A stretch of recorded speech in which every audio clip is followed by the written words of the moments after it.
Hey, welcome back to my class Physics Tutorials with BK where you will learn with fun. So हम फिर हाजिर हैं आपके साथ एक नया चैप्टर लेके और यहाँ पे हम जो यूनिट 1 है उसके सारे के सारे हम एग्जाम्पल प्रॉब्लम्स करेंगे। हमने इससे पिछले वाले वीडियो में करे थे एनसीईआरटी टेक्सचुअल क्वेश्चंस और टेक्सचुअल क्वेश्चंस के बाद आते हैं एग्जाम्पल प्रॉब्लम्स। तो हम यहाँ पर आपको सिखाने वाले हैं एग्जाम्पल प्रॉब्लम्स, ठीक है। और ये वीडियो जो है हिंदी और इंग्लिश दोनों में होने वाली है। थोड़े बहुत इंग्लिश के वर्ड्स भी होंगे बट मेजर फोकस जो है यहाँ पे हिंदी में बात करूंगा मैं आपसे, ठीक है। और हमने इससे पहले वीडियोस में जो अब तक करे हैं वो चैप्टर 5 तक कर रहे हैं यूनिट 1 के। तो आपको मैं बता दूं कि चैप्टर 1 जो था वो फिजिकल वर्ल्ड था, ठीक है, जिसपे कि हमने कि डायमेंशंस के बारे में पढ़ा, ठीक है, अलग अलग क्वांटिटीज होती है नेचर में उसके बारे में पढ़ा। और हमने पढ़ा कि किस तरह से जो यूनिट्स होती है वो होती है, ठीक है। चैप्टर 2 में हमने पढ़ा यूनिट्स एंड मेजरमेंट्स, ठीक है। तो चैप्टर 2 हमारा यूनिट्स एंड मेजरमेंट्स के ऊपर था, यूनिट्स के ऊपर था बेसिकली, ठीक है। और चैप्टर 3 जो था हमारा वो length, mass and time measurement के ऊपर था, ठीक है, जिसमें कि मैंने आपको जैसे रेडार बताया, सोनार बताया और इस तरह के इक्विपमेंट्स बताया जिससे कि लेंथ, मास और टाइम को मेजर किया जा सकता है, ठीक है। उसके बाद मैंने आपको डायमेंशन एनालिसिस बताया चैप्टर 4 एंड चैप्टर 5 जो लास्ट में था वो आपका एरर एनालिसिस था, जिसमें कि आपने एरर्स को पढ़ना सीखा, जैसे कि ग्रॉस एरर हो गया, relative error, percentage error, absolute error, experimental error. तो इस तरह की जो हमने पढ़ी, ठीक है, वैल्यूज और एरर्स को हमने देखा और हमने मेजर करा एक्यूरेसी एंड प्रिसीजन। तो वो सब कुछ था चैप्टर 5 के अंदर। तो ये सारे चैप्टर्स जो थे हमारे यूनिट 1 में थे और यूनिट 1 जो है हमारा अब कंप्लीट होने जा रहा है। और आज का लास्ट जो ट्यूटोरियल मैं बना रहा हूँ वो एनसीईआरटी एग्जाम्पल प्रॉब्लम्स के ऊपर है। तो मेरे साथ बने रहिए क्योंकि आज मैं आपके लेके आया हूँ सबसे यूजफुल और इम्पोर्टेंट क्वेश्चंस जो कि आपके एग्जाम में हेल्प करेंगे, ठीक है। तो स्टार्ट करते हैं आज की वीडियो ट्यूटोरियल।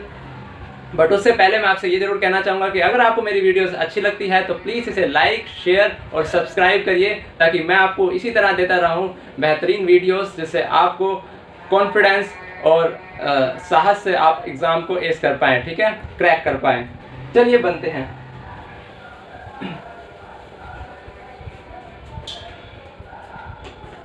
तो आज का जो पहला क्वेश्चन है वो होगा एनसीईआरटी के सारे एग्जाम्पल प्रॉब्लम्स। फर्स्ट क्वेश्चन मैं आपको करवाने जा रहा हूँ, ठीक है। और याद रखिए जैसे कि मैंने आपको पिछली वीडियो में बताया था कि मैं यहाँ पे रेफरेंस बुक ले रहा हूँ आपकी मॉडर्न एबीसी। तो आप भी मॉडर्न एबीसी में से पढ़ सकते हैं, ठीक है। बहुत ही अच्छी बुक है क्लास 11th के लिए और इसीलिए मैं आपको अब ये कराने जा रहा हूँ। तो पहला क्वेश्चन है हमारा, why do we have different units for the same physical quantity. ये कोई न्यूमेरिकल प्रॉब्लम नहीं है, ठीक है। तो मैं आपको वर्बली बता देता हूँ कि इसमें होता है क्या है कि इसमें क्वेश्चन में पूछा है कि हमारे जो फिजिकल क्वांटिटीज हैं, ठीक है, तो वो फिजिकल क्वांटिटीज जो है ना उनकी डिफरेंट यूनिट्स क्यों हैं। अब देखिए डिफरेंट यूनिट्स हैं हमारी, जैसे कि लेंथ की हम बात करें तो लेंथ में हम एक यूनिट बड़ा यूज करते हैं।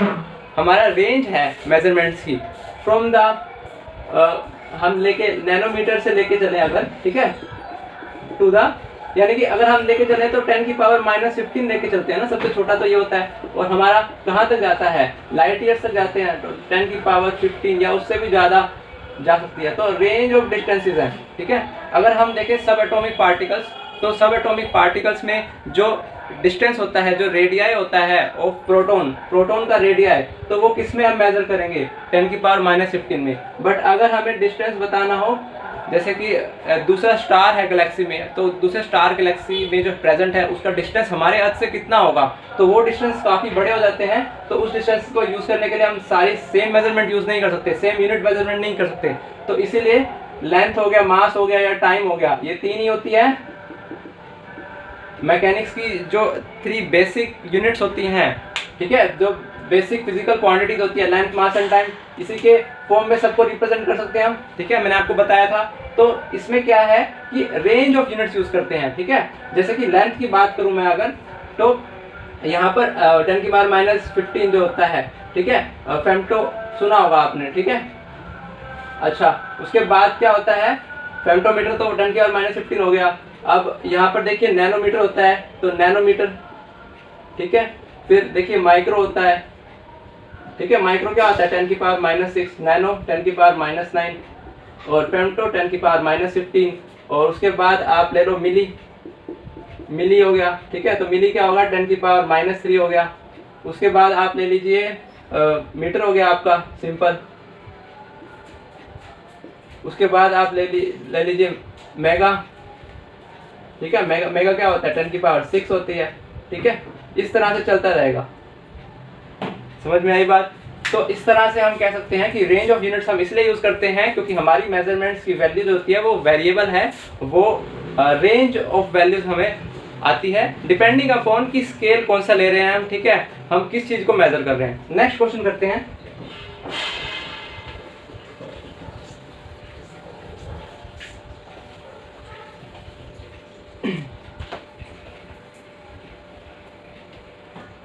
तो नेक्स्ट क्वेश्चन है हमारा, the radius of an atom is of the order 1 angstrom and the radius of nucleus is of order fermi, how many magnitude higher is the volume of atom is compared to the volume of nucleus, ठीक है।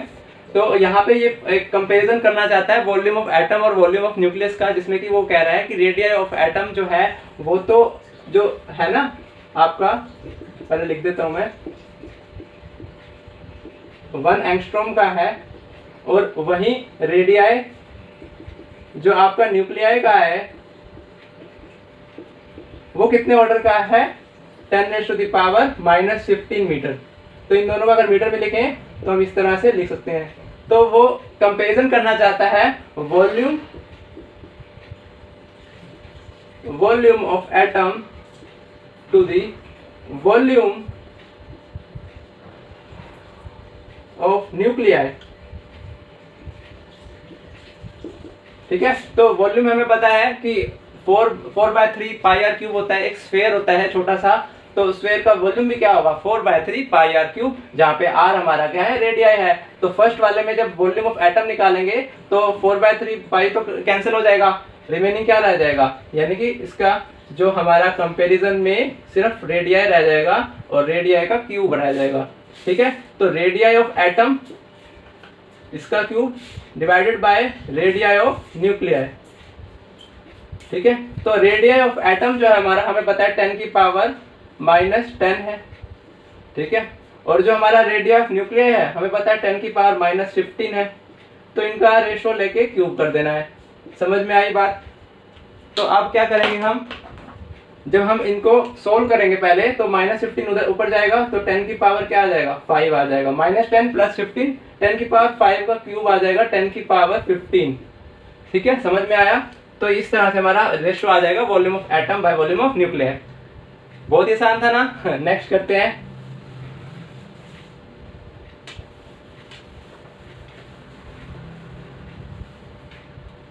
चलिए, तो आपका जो next question है उसमें पूछ रखा है कि वो डिवाइस बताइए जिससे कि मास ऑफ एटम और मास ऑफ न्यूक्लियस हम मेजर करते हैं। तो वो हमारा इंस्ट्रूमेंट और कुछ नहीं, मास स्पेक्ट्रोग्राफ है। मैं यहाँ पर स्पेलिंग लिख रहा हूँ।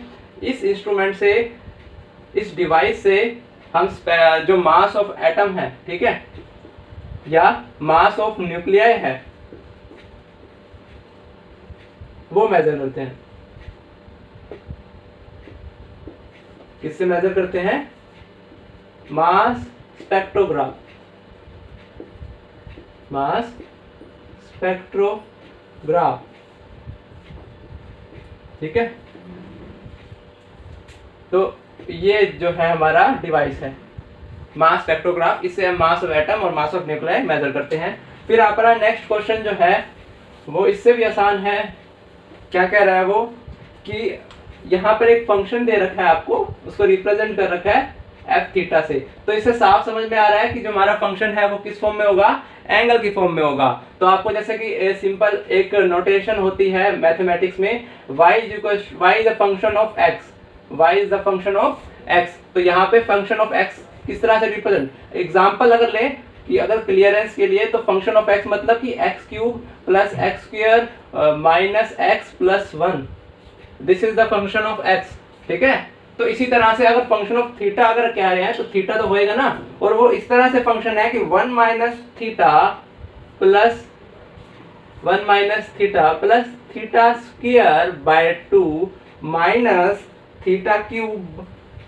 - θ³ divided by this plus θ4, theta की पावर 4 डिवाइडेड बाय दिस, ठीक है। तो इस तरह से हमारे पास दे रखा है, ठीक है।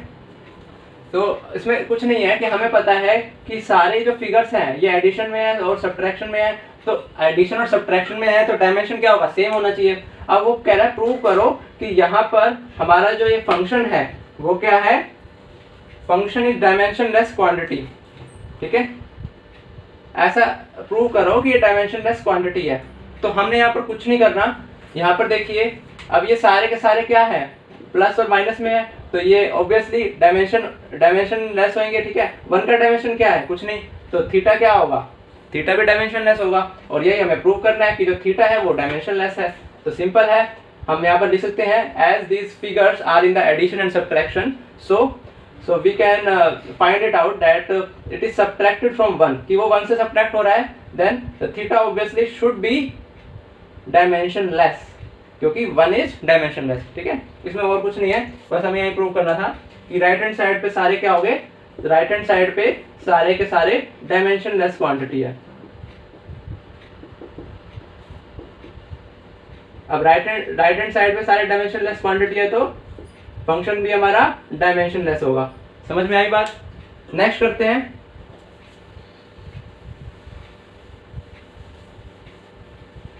ठीक है, तो आपका नेक्स्ट क्वेश्चन है why length, mass and time are chosen as the quantities in mechanics, base quantities in mechanics. कि लेंथ, मास और टाइम को हमने बेस क्वांटिटीज क्यों माना है मैकेनिक्स में? हमने इसलिए इसको माना है क्योंकि किसी भी फिजिकल क्वांटिटी को हम एक्सप्रेस कर सकते हैं in the form of length, mass and time. ठीक है, फॉर एग्जांपल हम फोर्स को भी, जो कि एक फिजिकल क्वांटिटी है, उसको लेंथ, मास एंड टाइम में हम कन्वर्ट कर सकते हैं। देखिए फोर्स की, देखिए जो ऐसा यूनिट क्या रखी है हमने, न्यूटन रखी है, बट हमें पता है इस न्यूटन को हम क्या कर सकते हैं, इसको इस तरह से लिख सकते हैं केजी मीटर स्क्वायर पर सेकंड स्क्वायर, लिख सकते हैं मीटर पर सेकंड स्क्वायर। तो हम इसको किस तरह से लिख रहे हैं, इस तरह से। देखिए फोर्स क्या होता है, फोर्स का मैथमेटिकल फॉर्मूला जो होता है वो क्या होता है, मास इनटू एक्सेलरेशन, यही फॉर्मूला होता है। दो फिजिकल क्वांटिटीज में इसको दिखाया हमने कि किस तरह से रिलेट कर रहा है ये मास और एक्सेलरेशन से। तो हमें पता है मास का जो क्या होता है, m होता है, और एक्सेलरेशन को किस तरह से लिखते हैं, LT-2। तो देखो मास, लेंथ और टाइम में हो गया ना कन्वर्जन। तो इस तरीके से हम कह सकते हैं कि कोई भी फिजिकल क्वांटिटीज हो हम उसे 3 बेस क्वांटिटीज में कन्वर्ट कर सकते हैं। इसीलिए हमने लेंथ, मास एंड टाइम को बेस क्वांटिटीज चुना है अपने मैकेनिक्स में। ठीक है, देखिए यहाँ जो मैकेनिक्स पढ़ रहे हैं वो मैक्रोस्कोपिक स्केल है, और जो हम माइक्रोस्कोपिक स्केल में पढ़ते हैं, ठीक है, सब एटॉमिक पार्टिकल्स के बेस पे पढ़ते हैं, वो क्वांटम मैकेनिक्स होती है। ठीक है, तो वो हम बाद में करेंगे। अभी यहाँ पर क्लासिकल मैकेनिक्स पढ़ रहे हैं। क्या पढ़ रहे हैं, क्लासिकल मैकेनिक्स। तो क्लासिकल मैकेनिक्स में बेस क्वांटिटीज कौन कौन सी होती है, मास, लेंथ एंड टाइम, सिंपल। ठीक है, तो अब इसी के साथ एक नेक्स्ट क्वेश्चन करते हैं जो कि हमारा है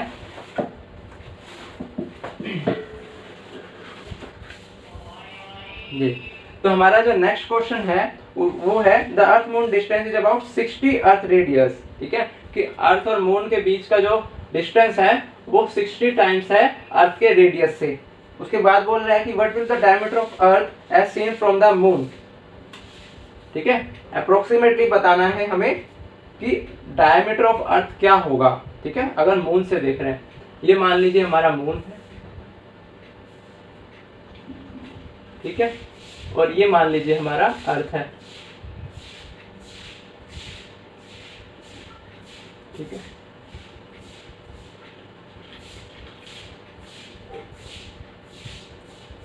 अब ये जो अर्थ है हमारा और ये मून है। ठीक है, यहां से वो कह रहा है मून से अगर हम देखें, ठीक है, इस मून से अगर हम देखें तो हमको यहां से लगा लो, कोई बात नहीं, सरफेस से देखेंगे तो वो कह रहा है ये एंगुलर डायमीटर होता है। ठीक है, इसको हम एंगुलर डिस्टेंस कहते हैं। ठीक है, तो ये एंगल पूछ रहा है वो कितना होगा। तो सिंपल सी बात है कि इस एंगल को बताने के लिए हमें पता होना चाहिए कि डायमीटर ऑफ अर्थ कितना है। ठीक है, diameter of earth let it be DE। Diameter of अर्थ को क्या हम रिप्रेजेंट कर रहे हैं, DE से कर रहे हैं। ठीक है। और अब हमें क्या बताना है, ये एंगुलर डायमीटर बताना है। तो ये एंगुलर डायमीटर थीटा लिख रहा हूँ, वो क्या होगा, diameter of the earth divided by this distance, ठीक है। Let this distance be radius, ठीक है, आर लिख लें, ठीक है, इसको स्मॉल आर लिख लेते हैं, स्मॉल आर। तो अब ये स्मॉल आर हमें पता होना चाहिए in terms of this radii या फिर डायमीटर ऑफ अर्थ, तभी तो हम इसका रेशियो निकाल पाएंगे ना। बट वो कह रहा है कि यहाँ पे जो हमारा डिस्टेंस है between the moon and earth वो है 60 टाइम्स, कितना टाइम्स है, 60 times the radii of earth, ठीक है, यही वो बता रहा है। तो अब हम क्या करेंगे, यहाँ पर हम इस तरह से लिख देंगे, ठीक है, कि डायमीटर ऑफ अर्थ को लिख सकते हैं 2 टाइम्स ऑफ रेडियाई ऑफ अर्थ, लिख दिया हमने 2 टाइम्स ऑफ रेडियाई अर्थ, और इस स्मॉल आर को हम लिख सकते हैं 60 times of radii of earth, ठीक है। तो रेडिया और रेडिया अर्थ कैंसिल हो जाएगा, 2/60 हो जाएगा 1/30, ठीक है। तो ये रेशियो आ गई। अब हमें क्या करना है, ये हमारी रेडियन में आई, ठीक है, तो हमें इस एंगल को डिग्रीज में कन्वर्ट करना है। तो हम क्या करते हैं, इसको करने के लिए हम किससे करते हैं, 180/π से कर देंगे। क्यों, जब भी हमारा एंगल आता है, ठीक है, इस तरह से रेडियंस में, तो उसको हम किससे मल्टीप्लाई करते हैं, 180/π में, ताकि डिग्रीज में आ जाए, ठीक है। तो यहाँ से देखिए 0 से 0 गया और 3 6 18 आया, ठीक है, पाई हो गया 3, तो अप्रोक्सीमेटली आएगा अपना अप्रोक्सीमेटली 2 डिग्री, ठीक है। तो ये जो एंगुलर डायमीटर होगा from the surface of moon will be 2 degree. Okay, इसके साथ ही हम नेक्स्ट पार्ट करते हैं इसी क्वेश्चन का। और मैं समझ रहा हूँ कि आपको ये आ रहा है, इसमें कुछ मुश्किल नहीं है, क्योंकि इसमें हमें सिर्फ एंगुलर डायमीटर निकालना था। तो आपको पता है इसमें फॉर्मूला कौन सा लगा है, थीटा इज टू L/R, ठीक है। यहाँ पे थीटा क्या है, एक तरह से आर्क लेंथ है, और आर्क लेंथ यहाँ पे डायमीटर ऑफ द अर्थ है, तो हमने डायमीटर ऑफ अर्थ लिख दिया। और ये जो है डिस्टेंस है, ठीक है, ये एक तरह से रेडियाई ऑफ द सर्कल है, तो इसका रेडियाई क्या है हमारा 60 times of the radii of अर्थ है, तो इसमें मैंने 60 लिखा। इसको सोल्व करा तो हमारा 2 डिग्री आया, था ना सिंपल। तो इसी के साथ अब हम जो करेंगे वो नेक्स्ट पार्ट करेंगे, ठीक है। ये आज का टॉपिक जो है कंप्लीट करेंगे, जहाँ पे अब हम सेकंड पार्ट जो कर रहे हैं उसमें बताया कि moon is seen to be 0.5 degree diameter, ठीक है, क्या दे रखा है 0.5 डिग्री डायमीटर, एंगुलर डायमीटर दे रखा है। सिंपल सी बात है, इसको डायमीटर बोल रखा है तो क्या है, ये एंगुलर डायमीटर है, यानी कि एंगल बता रखा है कि हम जब अपने अर्थ से मून की तरफ देख रहे हैं तो ये 0.5 डिग्री है, बट जब मून से अर्थ की तरफ देख रहे थे तो 2 डिग्री है। तो बस वो कंपैरिजन करने के लिए कह रहा है कि रेशियो बताओ, तो हमें बताना है कि कितना साइज में बड़ा होगा हमारा अर्थ, ठीक है। तो हमें साइज का कंपैरिजन करना है, तो size of earth divided bye size of moon, ठीक है, यही जो हमें कंपेयर करना है, ठीक है। नाउ हमारे साइज जो होते हैं वो एक्चुअल में इस एंगुलर डायमीटर का रेशियो ही होता है। हमारा साइज ऑफ अर्थ जो होता है वो किसका रेशियो होता है, हमारे एंगुलर डायमीटर का रेशियो होता है। तो हमें एंगुलर डायमीटर पता है किसका एंगुलर डायमीटर, यहाँ पे देखियो अर्थ का डायमीटर ई से रिप्रेजेंट करेंगे, ठीक है, और जो हमारा मून का है एंगुलर डायमीटर वो आर रिप्रेजेंट करेंगे, ठीक है। तो सिंपल सी बात है, यहाँ पे 2 डिग्री, यहाँ पे 0.5 डिग्री, ठीक है। तो इसको जब सोल्व करेंगे तो वो क्या आ जाएगा, 4 डिग्री आ जाएगा, ठीक है। सिंपल आपका है कि हमारा अर्थ का साइज 4 गुना है मून के साइज से, ओके ना, सिंपल। इसी के साथ अब एक और क्वेश्चन है इसी के पार्ट में, तो वो पैरेलैक्स मेजरमेंट से आपको बता रहा है कि हमारे अर्थ मून डिस्टेंस जो है वो 400 टाइम्स है। मैं आपको बता रहा हूँ क्वेश्चन लिख के, ठीक है। तो उसमें ये कुछ हमें फिगर दे रखी हैं कि पैरेलैक्स मेजरमेंट कर रहे हैं, और सन जो है हमारा अर्थ मून डिस्टेंस ले लेते हैं, ठीक है, अर्थ मून डिस्टेंस,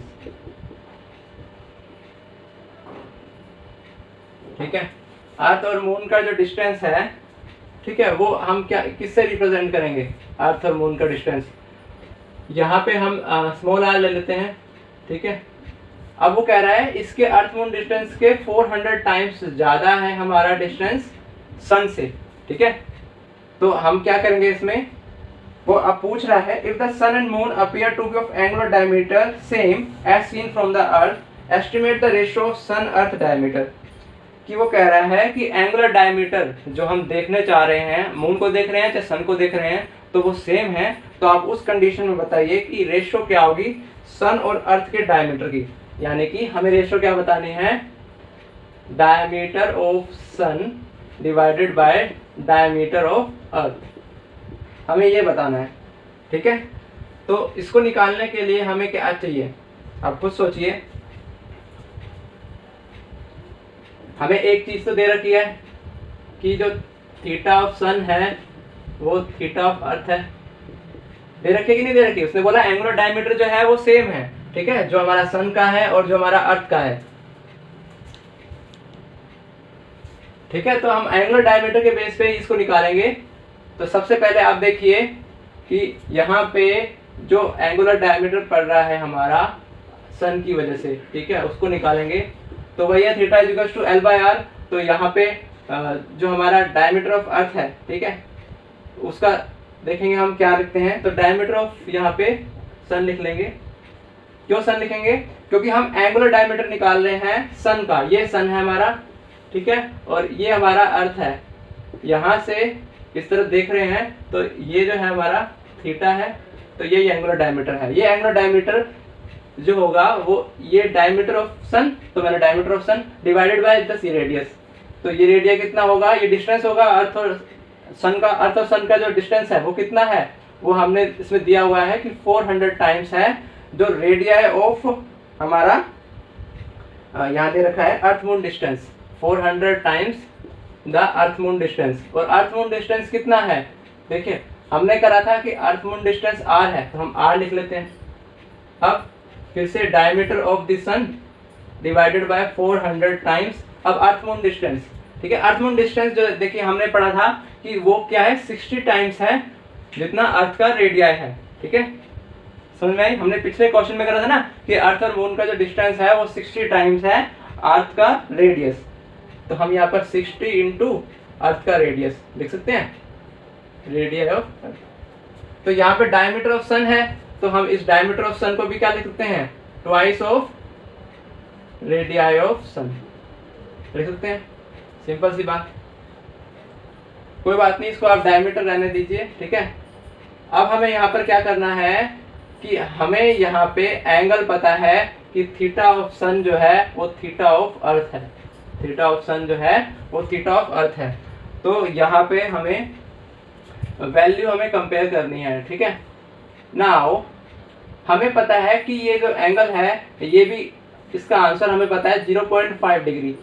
क्यों, क्योंकि हमने अभी निकाला था, हमें दे रखा था कि 0.5 डिग्री आएगा। हमारा कैलकुलेट करा था ना, फर्स्ट पार्ट में करा था हमने कि 0.5 आएगा, जब हमने आर्क लेंथ और रेडिया को डिवाइड करा था तो 0.5 आया था, ठीक है। तो हमारा सन भी यही होगा। अब हमें क्या करना है, हमें थीटा ऑफ सन पता है, ठीक है, हमें निकालना है डायमीटर ऑफ द सन, ठीक है। हमें डायमीटर ऑफ अर्थ पता है, तो हम क्या करेंगे, हम डायमीटर ऑफ द सन निकालेंगे। यहां से देखिए डायमीटर ऑफ द सन क्या हो जाएगा, theta of sun into 400 into 60 into radii of earth, ठीक है, डिवाइड बाय तो कुछ होगा ही नहीं ना, यही हमारा आंसर आएगा। तो इसमें देखिए यहाँ से मैंने कुछ नहीं करा कि ये इसको उठा के मैंने उधर न्यूमिनेटर में ले गया, हमारा डायमीटर ऑफ सन आ गया। हमें पता है थीटा ऑफ सन क्या है, 0.5 है। यहाँ से देखिए तो हम यहाँ 0.5 लिख सकते हैं, नहीं लिख सकते, क्योंकि हमारी ये वैल्यूज क्या है, सारी की सारी लेंथ में है, तो ये तो रेडियन में होना चाहिए। तो 0.5 को हम रेडियन में करने के लिए यहाँ पे क्या करेंगे, पाई बाय 180 से मल्टीप्लाई कर देंगे, ठीक है। तो हम इस तरह से कर देंगे कि इसको जैसे करेंगे तो ये 1/2 कर लो, ठीक है। तो यहाँ पे पाई बाय 360 आ जाएगा, pi by 360 into 400 into 60 into radii of earth. समझ में आया। अब हमें क्या निकालना था, diameter of sun divided by diameter of earth. ये तो डायमीटर ऑफ सन हो गया। अब diameter of sun divided by diameter of the earth, तो डायमीटर ऑफ सन ये हो गया, ठीक है, और डायमीटर ऑफ अर्थ क्या हो गया हमारा, ट्वाइस ऑफ रेडियाई ऑफ अर्थ। तो इसको ट्वाइस ऑफ रेडियाई ऑफ अर्थ से डिवाइड कर देंगे, सिंपल, ठीक है। तो इसको सोल्व करने के बाद हमारा आंसर आ जाएगा 100, कितना आ जाएगा 100। तो इस तरह से आप सोल्व कर सकते हैं, ठीक है। और ये कोई भी मुश्किल नहीं है आपका, मैं आशा करता हूँ आपको समझ में आया होगा, ठीक है। आप इसमें ये सिंपल सी बात ये याद रखनी है कि आपसे क्या पूछ रखा है और आपको क्या निकालना है, ठीक है। क्या पूछ रखा है और क्या दिया हुआ है, ये दो चीज़ें आपको पता होना चाहिए। सिंपल से फॉर्मूले लगाने हैं कि हमें एंगल दे रखा है सेम है और हमें डायमीटर का रेशो निकालना है, तो हमें पता होना चाहिए कि एंगल क्या है। एंगल हमने पता है, यहाँ पे हमने पता है कि डायमीटर और जो अर्थ मून डिस्टेंस है उसमें क्या रिलेशन है कि जो डायमीटर है हमारा वो तो हमारा क्या है theta into sun 400 into 60 into radius of earth, ठीक है। यहाँ से ही निकल गया, हमें पता है थीटा क्या है, थीटा पुट करा और इसको सोल्व कर दिया। बहुत ही सिंपल है, ठीक है। आप प्रैक्टिस कर लेना इसको। नेक्स्ट करते हैं।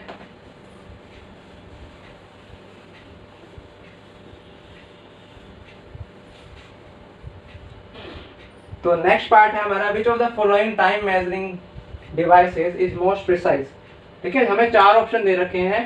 पहला है वॉल क्लॉक, कौन सी सबसे ज्यादा प्रिसाइज है बताना, मतलब मेजरमेंट करेंगे तो एरर सबसे कम किस में आएगा। दूसरी है हमारी स्टॉप वॉच, कोई ज्यादा फर्क नहीं है, वॉल क्लॉक हो गया, स्टॉप वॉच हो गया, ठीक है। इसमें प्रिसीजन जो है या एक्यूरेसी है वो बराबर होती है, ठीक है। उसके बाद डिजिटल वॉच,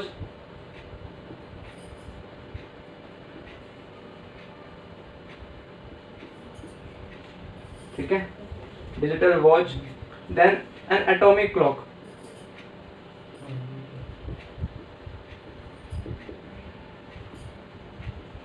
देखिए अगर आपको नहीं पता कि प्रिसीजन और एक्यूरेसी में क्या फर्क है,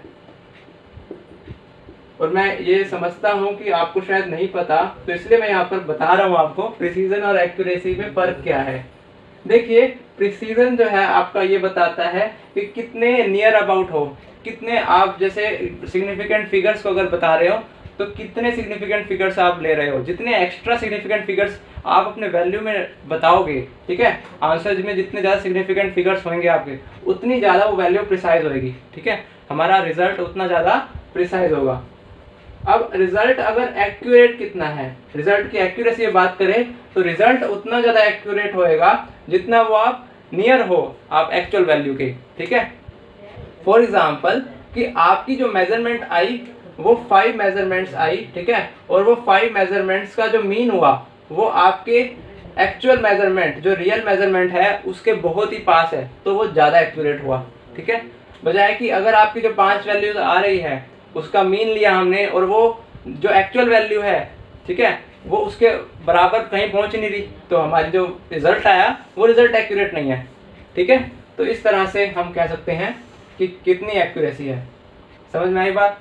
तो अगर आप इसमें समझो ये एक स्केल है, ठीक है, हमारी ये रियल वैल्यू है, ये क्या है रियल वैल्यू, मैं फिर से लिख रहा हूं रियल वैल्यू। अब यहाँ पे आपके अगर देखिए रियल वैल्यू की वैल्यू कितनी है 5.082 सेंटीमीटर, ये आपकी रियल वैल्यू है, ठीक है, 5.082 सेंटीमीटर। और आपका अगर वैल्यू आती है, रिजल्ट आता है आपका एक्सपेरिमेंट के, वो आपका आता है 5.089 सेंटीमीटर। तो आपकी वैल्यू प्रिसाइज है, ठीक है, ठीक है, लेकिन पूरी प्रिसाइज तो नहीं है, प्रिसीजन में भी थोड़ा बहुत फर्क है, बट हम कहेंगे प्रिसाइज है। बट हमारा रिजल्ट एक्यूरेट है क्या, उसके लिए हमें देखना है कि हमारी जो वैल्यूज आ रही है, एक्सपेरिमेंटल वैल्यूज आ रही है, वो कितने करीब है इस वैल्यू के, हमारे इस रियल वैल्यू के। तो एक्सपेरिमेंटल वैल्यूज जो हमने कैलकुलेट करी, ठीक है, वो हमारी आई, मान लीजिए हमने 3 एक्सपेरिमेंटल वैल्यूज ली, तो 5 मान लीजिए फर्स्ट में आया 5.11, दूसरे में आया हमारी 5.09 और तीसरी वैल्यू आई 5.078, ठीक है। तो ये हमारी क्या है एक्सपेरिमेंटल वैल्यूज है। अब ये एक्सपेरिमेंटल वैल्यूज कितनी करीब है हमारे रियल वैल्यू के, ये बता रही है एक्यूरेसी, हमने कितने एक्यूरेटली मेजर करा है। तो फर्स्ट केस में कितनी एक्यूरेसी है, फर्स्ट केस में एक्यूरेसी जो है वो कम है, क्योंकि हमारी वैल्यू देखो कितना डिफरेंस हो गया यहाँ पे। सेकंड वैल्यू में भी एक्यूरेसी कम है, ठीक है, बट एक्यूरेसी है ज़्यादा है एज कम्पेयर टू फर्स्ट, और लास्ट वाले में इससे भी ज़्यादा है, ठीक है।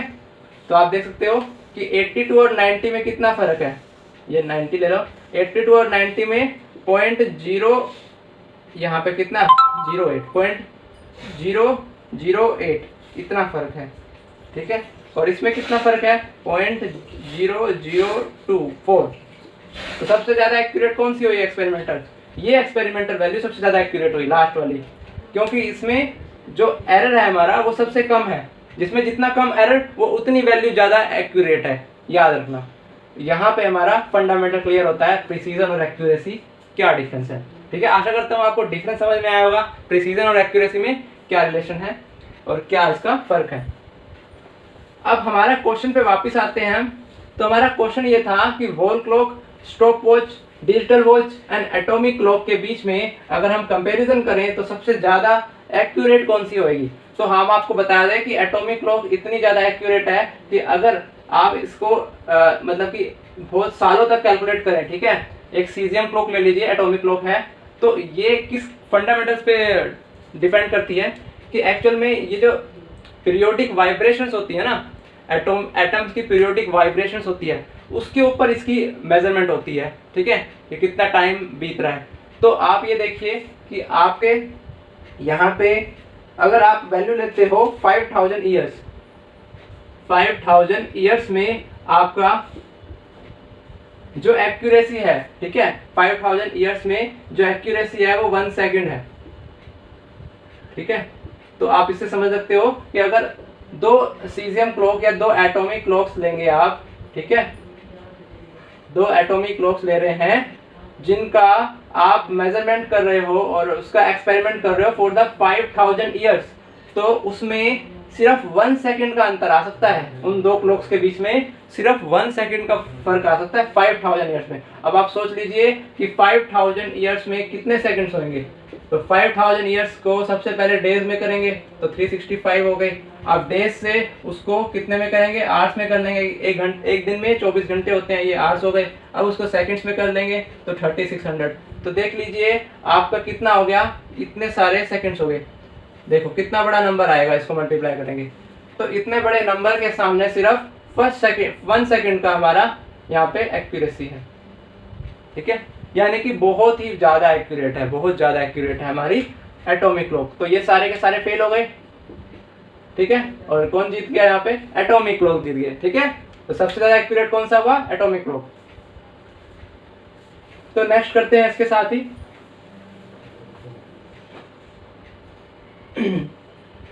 तो यहाँ पे देखिए डिस्टेंस दे रखा है गैलेक्सी ऑफ दूसरे स्टार का, ठीक है। और वो कुछ यहाँ पे कितने लाइट ईयर्स दूर है, लाइट ईयर्स नहीं दे रखा, 10⁻25 मीटर दूर है। और हमें पता है कि स्पीड ऑफ लाइट कितनी है, 3 × 10⁻8 मीटर पर सेकंड है। इसमें पूछ रहा है कि कितना टाइम लगेगा लाइट रे ऑफ लाइट को हमारे सरफेस ऑफ अर्थ तक पहुंचने के लिए। तो टाइम इज इक्वल टू क्या होता है, देखिए speed is equal to distance upon time होता है। तो time is equal to distance by speed होगा। तो ये मैंने इस तरह लिखा। तो डिस्टेंस कितना है, 10⁻25 मीटर हो गया। और हमारी स्पीड कितनी है, 3 × 10⁻8 मीटर पर सेकंड हो गया। इसको सोल्व कर लेंगे हम यहाँ पे, ठीक है। तो हमारा आंसर क्या आ जाएगा यहाँ पे, करीबन 10⁻16 आ जाएगा सेकंड्स, ठीक है। बहुत आसान था, टाइम बताना था कितना टाइम लेगी एक रे ऑफ लाइट हमारे सरफेस पहुंचने के लिए अगर वो स्टार 10⁻25 मीटर दूर है। नेक्स्ट करते हैं। तो आपका नेक्स्ट क्वेश्चन है यहाँ पे, the vernier scale of a travelling microscope has 50 division. आपका एक ट्रैवलिंग माइक्रोस्कोप है। अब ये ट्रैवलिंग माइक्रोस्कोप क्या होता है, तो आपको बता दूं कि ये सब एटॉमिक पार्टिकल्स को एक्चुअल मेजरमेंट के लिए ट्रैवलिंग माइक्रोस्कोप यूज होता है, ठीक है। इसका अपना एक स्केल होता है, वर्नियर स्केल कह दे। तो इसके में डिविजन्स हैं, 50 डिविजन्स हैं, ठीक है। और वो 50 डिविजन्स वो रियल स्केल से अगर कंपैरिजन करें तो रियल स्केल की 49 मेन स्केल डिवीजन है। 49 मेन स्केल डिवीजन के यहाँ पे वर्नियर डिवीजन जो इस ट्रैवलिंग माइक्रोस्कोप की है वो 50 है। और हमें ये बोल रखा है कि इस ट्रैवलिंग माइक्रोस्कोप का जो है हमें निकालना है minimum inaccuracy in the measurement of a distance. अब देखिए मिनिमम इनएक्यूरेसी पूछ रहा है वो, मतलब कितना सबसे कम इनएक्यूरेट है वो। तो मिनिमम इनएक्यूरेसी के लिए हमें निकालना क्या है, एक्चुअल में लीस्ट काउंट निकालना है, ठीक है। लीस्ट काउंट ही क्या होता है, अपना मिनिमम इनएक्यूरेसी होता है। तो हम कैसे निकालेंगे लीस्ट काउंट, यहाँ पे सिंपल लिखेंगे। लीस्ट काउंट क्या होता है, डिफरेंस होता है हमारे यहाँ पे जो मेन स्केल डिवीजन होता है minus 1 year division, main scale division minus 1 year division. तो हमें पता है मेन स्केल डिवीजन तो इस तरह से रहेगा आपका, MSD लिख सकते हो आप इसको, और 1 ईयर डिवीजन को हम कन्वर्ट करेंगे तो यहाँ पे हमें पता है कि 50 1 year division is equal to 49 main scale division. तो 1 ईयर डिवीजन कितना हो जाएगा, 49/50, सिंपल है। तो यहाँ पे हम लिख सकते हैं 49/50 मेन स्केल डिवीजन। अब इसको हम सोल्व करेंगे तो 50 - 49 तो 1 मेन स्केल डिवीजन हो जाएगा, और डिवाइड में 50 मेन स्केल डिवीजन। तो मेन स्केल से मेन स्केल कैंसिल हो गया, तो हमारा आंसर क्या हो गया, 1/50 हो गया। ठीक है, तो 1/50 को हम 1/50 लिख लेते हैं। ठीक है, वैसे क्या होगा, वैसे अगर हम देखिए यहाँ पे 100 मल्टीप्लाई 100 करते हैं, 2 0 लगाते हैं। ठीक है, और यहाँ पे 10 की पावर -2 लगाते हैं तो 52 जो होगा, 2 × 10⁻² -2 हमारा आंसर हो जाएगा। या फिर आप कह सकते हो 0.02। ठीक है, समझ में आई बात। तो ये हमारा मिनिमम एक्यूरेसी होगी, लिस्ट काउंट हो गया इस ट्रैवलिंग माइक्रोस्कोप का। बहुत ही आसान है। ठीक है, यहाँ पे अब क्या करना है, एक्चुअली मैंने एक चीज नहीं बताई आपको, वो ये है कि अपना यहाँ पे क्या है कि जो मेन स्केल डिवीजन है उसकी वैल्यू जो है वो है 0.5 मिलीमीटर। तो 1/50 जो है, ठीक है, इसको मल्टीप्लाई कर देंगे 0.5 मिलीमीटर से। ठीक है, तो ये 1/100 हो जाएगा, एक तरह से 1/100 मिलीमीटर इसकी वैल्यू आ जाएगी, तो 0.01 मिलीमीटर। तो देखिए इतना ज़्यादा एक्यूरेट है यहाँ पे, मतलब मिनिमम इनएक्यूरेसी इतना है। आप इसको एक्यूरेसी कह लो या मिनिमम इनएक्यूरेसी कह लो, बात एक ही है। ठीक है, हमारा लिस्ट काउंट यही है। तो 0.01 मिलीमीटर ट्रैवलिंग माइक्रोस्कोप की मिनिमम इनएक्यूरेसी है। इसी के साथ हम नेक्स्ट करेंगे अपना। और मैं ये सोच रहा हूँ कि आपको समझ में आ रहा है। अगर आपको कुछ समझ में नहीं आ रहा तो आप कमेंट सेक्शन में लिख सकते हैं। ठीक है, मैं उसका आंसर जरूर करूँगा। और अब इसी के साथ जो है नेक्स्ट करते हैं।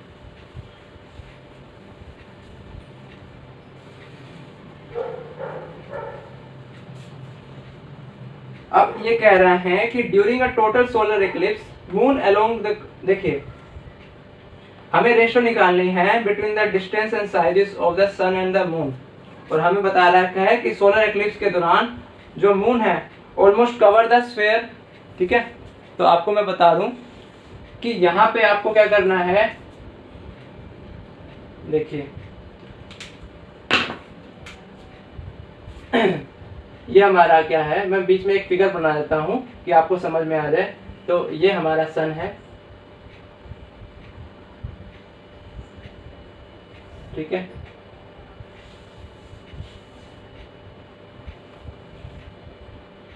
ये हमारा सन है। ठीक है, और ये अपना मून आ गया बीच में। ठीक है, और ये जो हमारे अर्थ है।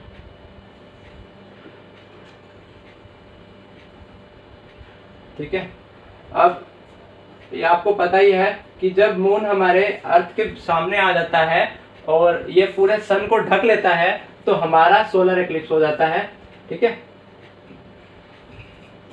इसकी जो रेश यहाँ पे सनलाइट होती है वो हम तक नहीं पहुंचती।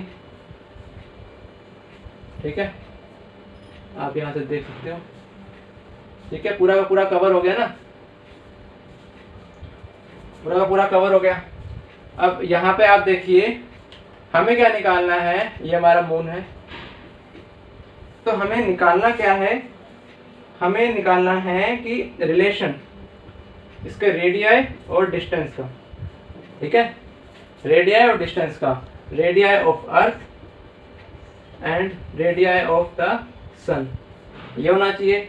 फिर हमारा डिस्टेंस यानी कि जो अर्थ से लेकर मून तक का है और जो हमारा अर्थ से लेकर सन तक का है। ठीक है, तो वो निकालना है हमें। आर ऑफ मून कह लो, सन कह लो।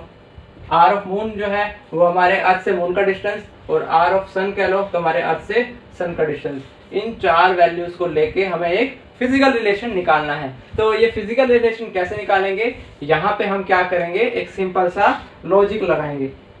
क्या लगाएंगे, लॉजिक, क्योंकि हमें दे रखा है कि ये इसको पूरा का पूरा कवर कर रखा है।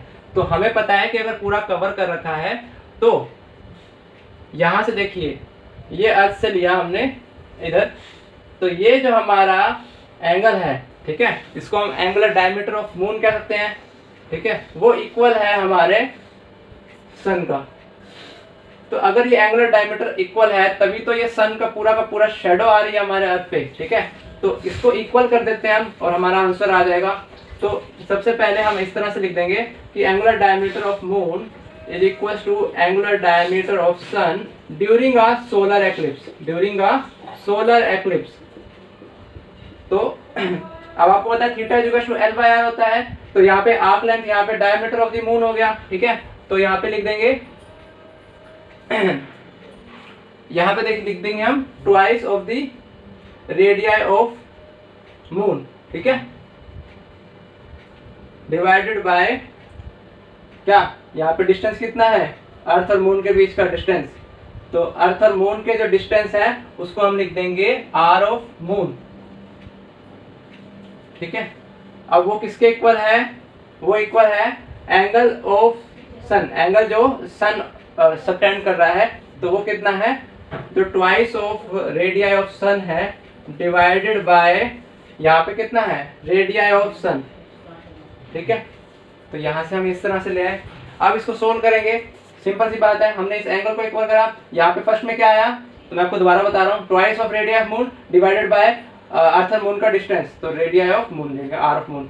फिर दूसरे केस में यही एंगल जो सबटेंड कर रहा है सन, यानी कि एंगुलर डायमीटर ऑफ सन, वो होगा ट्वाइस ऑफ रेडियाई ऑफ सन, ठीक है, and divided by the total distance from the earth, तो ये आर ऑफ सन हो गया। अब देखिए जो रेडियाई है उनको अलग कर लीजिए और जो डिस्टेंस है उनको अलग कर लीजिए, 2 से 2 कैंसिल हो जाएगा। तो यहाँ से हम R of sun divided by R of moon is equal to R of sun divided by R of moon, ये हमारा हो गया, रिलेशन निकल गया, ठीक है। आप इसको देख भी सकते हो कि हमारा ये सही आ रहा है कि नहीं आ रहा, बिल्कुल सही आ रहा है हमारा। तो ये हमारा रिलेशन निकल गया, था ना, आसान था ना, इसमें कोई मुश्किल बात नहीं है। हमें ये ऐसा रिलेशन निकालना था, तो हमने क्या करा, जो एंगल है वो इक्वल होंगे तो दोनों के एंगल को कंपेयर कर दिया और ये अपना रिलेशन निकाला। इसी के साथ नेक्स्ट करेंगे, ठीक है। आज के लिए टाइम थोड़ा कम है तो हम तो जल्दी इसको कंप्लीट करेंगे, एंड करेंगे अपनी वीडियो का। यहाँ पे देखिए हमें ये कह रखा है if the unit of force is 100 Newton, force की यूनिट दे रखी है 100 न्यूटन, फोर्स की यूनिट क्या दे रखी है, 100 न्यूटन दे रखी है। और दूसरा आपका बताया हुआ है unit of length is 10 metre, unit of length is 10 metre. आशा करता हूँ आपको थोड़ा बहुत दिख रहा होगा बोर्ड पे। तो और ये दो एक के साथ दे रखी है, साथ में ये बोल रखा है कि टाइम की जो यूनिट है, नई यूनिट है, वो 100 सेकंड है। अब देखिए सारे जो बेसिक यूनिट्स है चेंज कर दिए, ठीक है, बट हमें मास का यहाँ पर कुछ नहीं बोला। हमें क्या बोला कि what is the unit of mass in this system of unit, हमें मास का यूनिट एक्चुअल में बताना है। तो क्वेश्चन मार्क आ जाएगा, यहाँ पे क्या आ जाएगा, क्वेश्चन मार्क। हमें फोर्स पता है कि न्यू यूनिट में फोर्स क्या है, 100 न्यूटन है, वही न्यू यूनिट में लेंथ 10 मीटर है और न्यू यूनिट में टाइम 100 सेकंड है, बट मास न्यू यूनिट में कितना है हमें नहीं पता। तो हम यहाँ पे लिखते हैं डैश केजी। इसको सोल्व करेंगे तो हमें पता है कि फोर्स क्या होता है, फोर्स होता है mL/t-2। तो यहाँ पे मास को हम कर लेंगे F डिवाइडेड बाय L/t-2, ठीक है, सिंपल है। तो हमने क्या करना है, फोर्स को लिख देना है बस 100 न्यूटन, तो हमने फोर्स को लिख दिया 100 न्यूटन, डिवाइडेड बाय लेंथ को लिख दिया हमने 10 मीटर, तो हमने 10 मीटर लिख दिया, टाइम को लिख दिया हमने 100 सेकंड, ठीक है। तो 100 की पावर -2। अब देखिए इसको सोल्व करेंगे तो ये 10 से 10 कैंसिल हो गया हमारा, ठीक है। अब देखिए सारे के सारे क्या है, ऐसा यूनिट्स हैं, तो ये अपने आप केजी में आ जाएगा, उसकी टेंशन मत लेना आप। यहाँ पे जब इसको सोल्व करेंगे तो ऊपर एक 10 तो है ही, और यहाँ पे देखिए इसका स्क्वायर करेंगे बट ऊपर जाके करेंगे तो ये ऊपर जाके 100 का ट्वाइस हो जाएगा, यानी कि 10 की पावर 4 हो जाएगा। सोल्व करेंगे 10 की पावर 5, तो हमारा इतना हो गया मास की नई यूनिट। मास की नई यूनिट क्या हो गई, 10 की पावर 5 kg। था ना सिंपल आपका। सिंपल सा हमने फॉर्मूला पुट करा फोर्स का mlt-2, वहां पे FLT की वैल्यूज पुट कर दी और मास की नई यूनिट आ गई हमारे सामने, है ना। आसान था ना ये, क्या बोलते हो। तो एक लाइक तो बनता ही है, जल्दी से मेरी वीडियो को लाइक कर दीजिए अगर आपको अच्छे लग रहे हैं क्वेश्चन। तो नेक्स्ट करते हैं।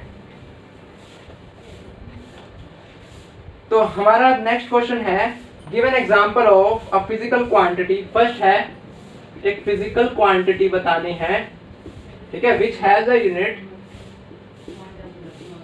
बट नो डायमेंशंस, ठीक है। आप ऐसे समझ लीजिए कि यूनिट है बट डायमेंशन नहीं है, तो ऐसी यूनिट कौन सी होगी। देखिए हमें पता है सॉलिड एंगल ऐसा होता है जिसका यूनिट तो होती है टी रेडियन बट उसकी डायमेंशन नहीं होती, तो इसका आंसर हम लिख सकते हैं सॉलिड एंगल या प्लेन एंगल। प्लेन एंगल की भी यूनिट होती है बट उसका डायमेंशन नहीं होता। दूसरा हमारा है कि एक फिजिकल क्वांटिटी बताइए जिसमें कि यूनिट भी नहीं है और डायमेंशंस भी नहीं है, ठीक है। तो ऐसी फिजिकल क्वांटिटीज कौन सी होगी। मैं दूसरा पेन ले लेता हूं। यहाँ पे एक ऐसी फिजिकल क्वांटिटी बतानी है, ठीक है, जिसका क्या है, विच हैज नाइदर यूनिट, ठीक है, नोर डायमेंशन, और डायमेंशंस भी नहीं है, ठीक है। तो ऐसे यूनिट जो हम बताएंगे उसमें फिजिकल क्वांटिटी तो है वो, लेकिन ना तो यूनिट है ना डायमेंशन है। तो ऐसी फिजिकल क्वांटिटीज कोई ना कोई रेशियो होगी, ठीक है, सिमिलर रेशियो होगी। तो उसमें दोनों का जो न्यूमरेटर और डिनोमिनेटर है उसका यूनिट होगी बट वो कैंसिल हो जा रही है और हमारा यूनिट कैंसिल हो गई तो हमारी यूनिट तो होगी नहीं बट उसका डायमेंशन भी नहीं होगा। तो एग्जांपल के तौर पे हम स्ट्रेन ले सकते हैं। जो स्ट्रेन होता है, स्ट्रेन क्या होता है, चेंज इन डायमेंशन, मैंने आपको बताया था, change in dimension divided by original dimension, change in dimension divided by original dimension, ठीक है। तो हमारा डेल्टा L बाय L इस तरह से ले लीजिए। तो यहाँ पे कोई यूनिट होगी, नो यूनिट, यहाँ पे कोई डायमेंशन होगा, नो डायमेंशन,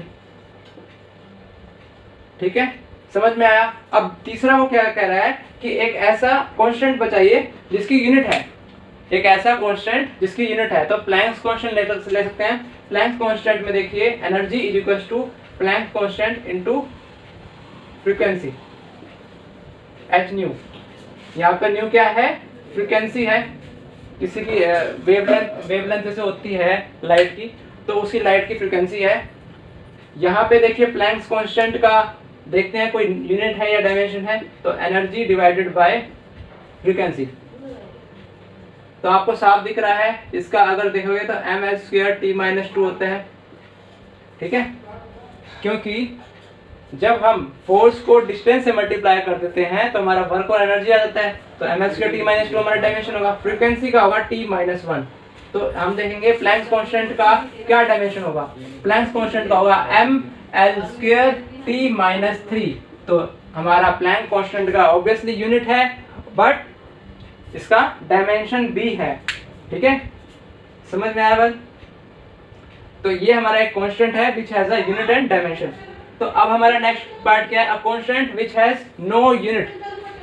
एक कांस्टेंट बताना है जिसका कोई यूनिट नहीं है। तो हमारा पाई ले लीजिए आप, pi is the ratio of circumference of a circle divided by the diameter. 2 pi r is the circumference divided by its diameter is the pi. तो ये आपका पाई एक रेशो होता है, ठीक है। तो ये जो हमारा है इसकी ना तो कोई यूनिट है और ना ही कोई डायमेंशन है और ये कांस्टेंट है, ठीक है। तो ये समझ में आ गया आपको। इसके साथ एक और क्वेश्चन करेंगे हम, कुछ नहीं था, बस आपको एग्जांपल्स बताने थे यहाँ पे, ठीक है। तो आपका पूछ रखा है calculate the solid angle subtended by the periphery of an area 1 cm square at a point situated symmetrically at a distance of 5 cm from the area. ये आपका एक एरिया है, इस एरिया से 5 cm दूर एक और एरिया है, ठीक है, और हमें एक सॉलिड एंगल बताना है, ये सॉलिड एंगल बताना है। ठीक है, इस फिगर को थोड़ा बड़ा करके समझाऊंगा आपको। ये हमारा एक प्लेन सरफेस है, ये 5 सेंटीमीटर दूर है एक हमारे इस तरह के स्क्वायर बॉक्स से। ये स्क्वायर बॉक्स जो है इसका यहाँ पे क्या कर रहा है, एक एंगल सबटेंड कर रहा है, ठीक है। अब हमें क्या बोल रखा है कि ये डिस्टेंस तो है 5 सेंटीमीटर और यहाँ पे हमारा एरिया है 1 सेंटीमीटर स्क्वायर का, मतलब कि ये एरिया क्या है 1 सेंटीमीटर स्क्वायर। तो ये 1 सेंटीमीटर स्क्वायर का एरिया कितना एंगल सबटेंड करेगा इस प्लेन सरफेस पे जो कि 5 सेंटीमीटर दूर है इससे। तो सिंपल सी बात है, यहाँ पे एंगल जो होगा वो बताना है। तो एंगल जो होगा ये एरिया, ठीक है, डिवाइडेड बाय क्या होगा हमारा डिस्टेंस, क्योंकि ये एक एंगुलर है, ठीक है, एंगुलर हमारा डिस्टेंस है। तो यहाँ पे periphery of an area of 1 centimetre square at a point symmetrically, अच्छा, ये जो एरिया है ना 1 सेंटीमीटर स्क्वायर वो ये वाला एरिया है, ठीक है। इससे दूर 5 सेंटीमीटर दूर हमारे इस पॉइंट से ये डिस्टेंस निकालना है, ठीक है। तभी तो हमारा यहाँ पर एंगल की वैल्यू 1 सेंटीमीटर स्क्वायर आएगी डिवाइडेड बाय डिस्टेंस 5 सेंटीमीटर, ठीक है। नाउ इसको सोल्व करेंगे, तो सोल्व करने के बाद हमारा देखिए आंसर आएगा, बट उसमें आप ये जरूर ध्यान देना कि यहाँ पर आपका दोनों के दोनों देखिए यहाँ पर कटेंगे और आपका जो रेशियो आएगा वो एक नंबर आएंगे, ठीक है। न्यूमरेटर और डिनोमिनेटर दोनों के दोनों एक नंबर होंगे, ठीक है। तो हम देखिए इस तरह से करेंगे इसको कि इसको मिटा दीजिए आप, ये थोड़ा गलत हो गया। जो एंगुलर डायमीटर होता है हमारा, एंगुलर डिस्टेंस होता है वो area divided by R square लगा लो, आर स्क्वायर। तो यहाँ पे एरिया क्या हो गया हमारा 1 सेंटीमीटर स्क्वायर, ठीक है, डिवाइडेड बाय आर, आर कितना है 5 सेंटीमीटर स्क्वायर, 5 सेंटीमीटर होल का स्क्वायर हो गया। तो वहाँ पे ऊपर तो 1 सेंटीमीटर स्क्वायर रहा और नीचे 5 × 5 25 सेंटीमीटर स्क्वायर, सेंटीमीटर स्क्वायर से सेंटीमीटर स्क्वायर कैंसिल, 1/25 हो जाएगा। तो ये 1/25 क्या होगा हमारा एंगुलर डिस्टेंस, ठीक है। अब इसको क्या करा हमने कि ये हमारा है रेडियंस में, ठीक है। अगर हमें इसको निकालना है किसी एंगल डिग्री में तो हम इसको किससे मल्टीप्लाई करेंगे 180/π से, बट हमें टी रेडियन निकालना है क्योंकि एंगुलर डिस्टेंस का यूनिट क्या होती है टी रेडियन, जैसे कि मैंने आपको पहले भी बताया था टी रेडियन। तो ये हमारा एक्चुअल में टी रेडियन ही आया है 1/25, बट इसको हम लिख सकते हैं कुछ इस तरह कि 100 से हमने इसको मल्टीप्लाई करा और 10 की पावर यहाँ पर -2 लगा दिया। सिंपल, 25 4 जा 100 हो गया, 4 × 10 की पावर -2 टी रेडियन, ठीक है। ये हो गया हमारा।